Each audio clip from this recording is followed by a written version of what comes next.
நான் வீழ்வேன் என்று நினைத்தாயோ? நான் வீழ்வேன் என்று நினைத்தாயோ?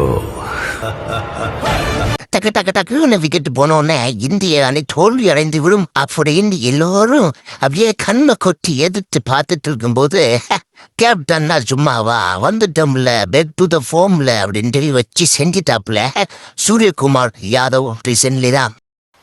எனக்கு சாவ பயத்தை காட்டினாங்க பாருமா, அவங்களுக்கு சாவ காமிச்சிடணும். சூரியகுமார் யாதவ் மட்டும் தனியா போராடலனா இந்தியாவுடைய ஆட்டம் பாதியில முடிஞ்சு போயிருக்கோம். அதுவும் இல்லாம இந்தியாவுடைய மானம் மொத்தமா காத்துல பறந்துருக்கும். என்ன காப்பாத்துக்குமா. இவரோட அதிரடினாலதான் இன்னைக்கு இந்தியா 20 ஓவர் முடிவுல 161 ரன் எடுத்தாங்க. 6 4 சொல்லிட்டு அடிச்சு வேற லெவல் மாஸ் பண்ணிட்டாரு. 80 ரன்னுக்கு மேல எடுத்து ஒரு சூப்பரான இன்னிங்ஸ் கொடுத்தாரு.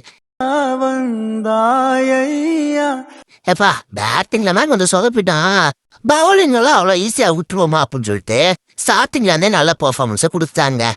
யுஎஸ்ஏ 20 ஓவர் முடிவுல 132 ரன் எடுத்தாங்க.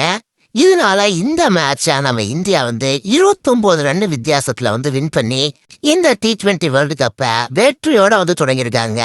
ஓகே ஃப்ரெண்ட்ஸ், இந்த ஒரு மேட்சை பத்தி நீங்க என்ன நினைக்கிறீங்க அப்படின்றத என்னோட கமெண்ட் செக்ஷன்ல போடுங்க. இதே மாதிரி இன்னொரு வீடியோல மீட் பண்றேன். Bye friends.